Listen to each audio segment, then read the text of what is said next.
जी बिस्मिल्लाहिर्रहमानिर्रहीम। जी आज हम पीपीएमडी के प्लेटफॉर्म के ऊपर पेशावर में मौजूद हैं और हमारे साथ जनाब किसी तारफ़ के मतानी है फुरकान भाई मौजूद हैं। तो आज हमने गनीमत समझा और इनसे हम बात करेंगे गार्लिक की प्रोडक्शन टेक्नोलॉजी के हवाले से फ़र्स्ट तो, और उसके बाद फिर हम इनकी फर्दर इसका फ्यूचर और मार्केटिंग के हवाले से बात करेंगे। फुरकान भाई पहले तो बहुत शुक्रिया सर आपका, आपने टाइम दिया।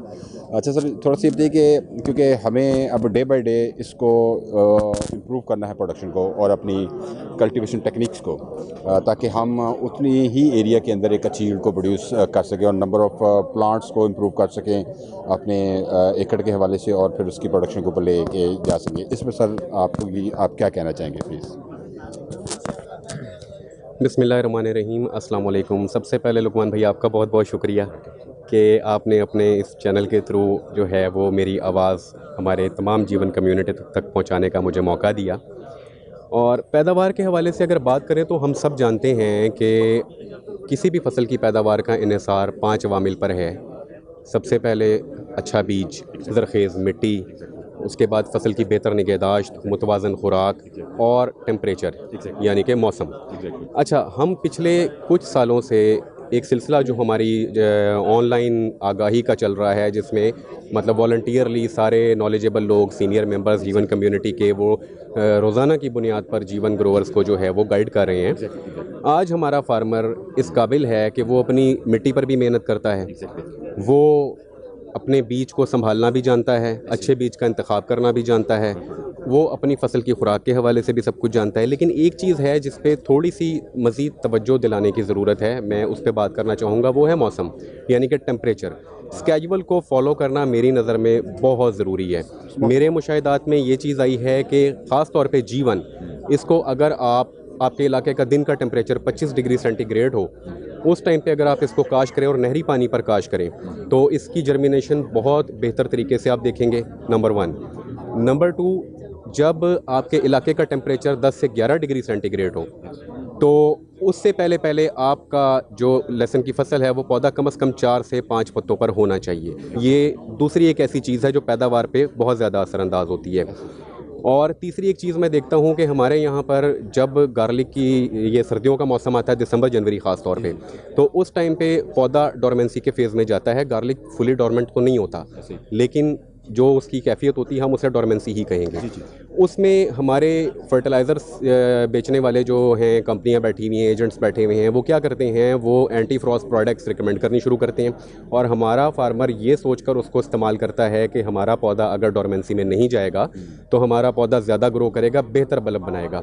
ये मेरी नज़र में एक इंतहाई गलत अप्रोच है। उसकी वजह यह है कि इसको ठंडा मौसम चाहिए है।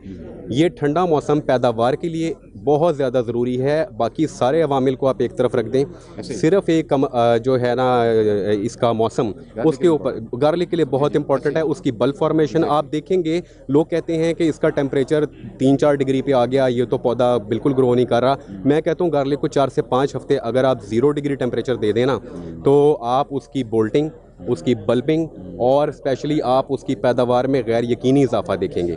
तो ये एक इंतहाई गलत अप्रोच है कि उसको डोरमेंसी में जाने से रोकना। मेरे ख्याल में ये कुदरत के साथ छेड़छाड़ है, क्योंकि अगर इसको मौसम में पैदा ही ना करता।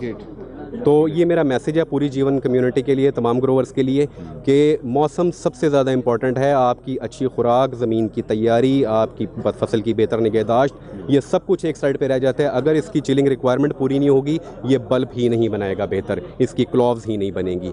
तो मौसम सबसे ज़्यादा इंपॉर्टेंट है, टाइमिंग बहुत इंपॉर्टेंट है। जो टेम्परेचर्स मेरे मुशाहिदात में हैं वो मैंने आप सबसे शेयर किए हैं और मुझे उम्मीद है कि इससे हमारे जीवन फार्मर को फ़ायदा होगा। तो आपके इस कमेंट से जी, ये जो पिछला जो स्पैम गुजरा है, वेदर का एक सर्ज आई थी, एक्सट्रीम वेदर की, तो उसमें तो तमाम जीवन कम्युनिटी परेशान थी और उसको उनको बड़ा हौसला मिलेगा। अब ये है कि वो वक्त तो गुजर गया, खैर नेक्स्ट ईयर के लिए वो इसके अवेयर हो गए।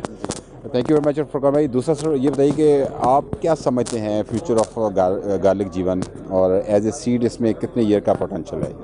ये कॉमन क्वेश्चन है जो इस वक्त हर फार्मर या न्यू फार्मर की तरफ से आता है। जब भी हम किसी से बात करते हैं जी, तो वो लोग यही कहते हैं कि जी ये सीड में कितने साल रहेगा और उसके बाद मार्केट में कब आएगा?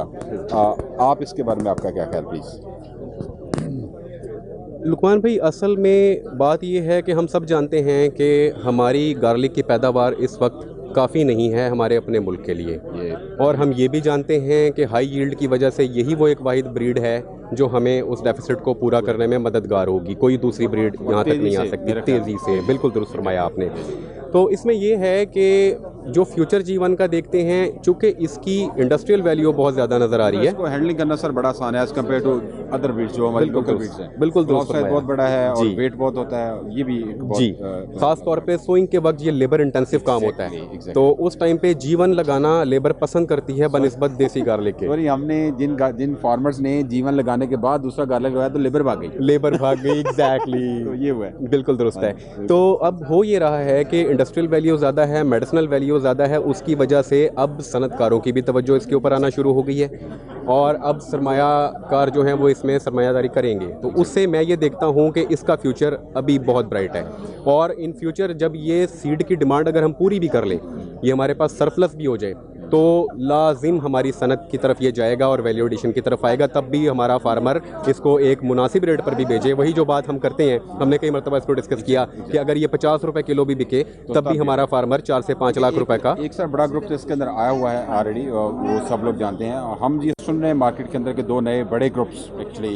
एज ए ग्रुप जो लोग काम कर रहे हैं वो भी इसके अंदर इस साल आने का इरादा रखते हैं। बिल्कुल, सुनने में तो बातें आ ज़रूर रही हैं, लेकिन चूँकि ये मार्केट में कुछ इस तरह की बातें होती हैं जिनका कोई ऑथेंटिसिटी अभी तक हमारे पास नहीं है, तो हम किसी ग्राउंड के ऊपर बात करें तो बेहतर है। अदरवाइज़ तो बात ये है कि कुछ दिन में समझ आ जाएगी सूरत हाल के मार्केट किस तरफ जा रही है। लेकिन मैं पुरहोप हूँ कि जिस तरह से पिछले साल हमारे बड़े बड़े जो हैं वो जाइंट्स इस काम में आए हैं मार्केट के, जो वाकई ही इस मार्केट को चला भी सकते हैं और इसको संभाल भी सकते हैं और इसका फ्यूचर बड़ा ब्राइट होता है उनके आने से, खुशाइंदा उनका आना। और दूसरे में ये बताइए कि एज ए सीड आप कितने साल का पोटेंशियल देख रहे हैं? ये बड़ा एक इंपॉर्टेंट क्वेश्चन है। इसका अंदाज़ा लगाना तो बहुत मुश्किल है क्योंकि हम हर साल इसको जो है वो 4-5 गुना 6 गुना मैक्सिमम मल्टीप्लाई कर लेते हैं, लेकिन डिमांड आप देखें कि डिमांड उससे कहीं ज़्यादा बढ़ जाती है।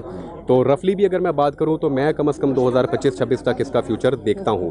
हाँ, अगर प्राइस की बात करें, ज़रूरी नहीं है कि जो प्राइस आज है वो 2026 में भी होगा। वो डे बाय डे जैसे ज़्यादा बढ़ेगी वो आफ्टर ऑल नीचे नहीं कहेंगे, उसको कंट्रोल कहेंगे। Control, exactly. दिस इज बिल्कुल। Thank you very much for coming. बहुत शुक्रिया सर आपके वक्त का। Thank you very much sir, जज़ाकल्लाह।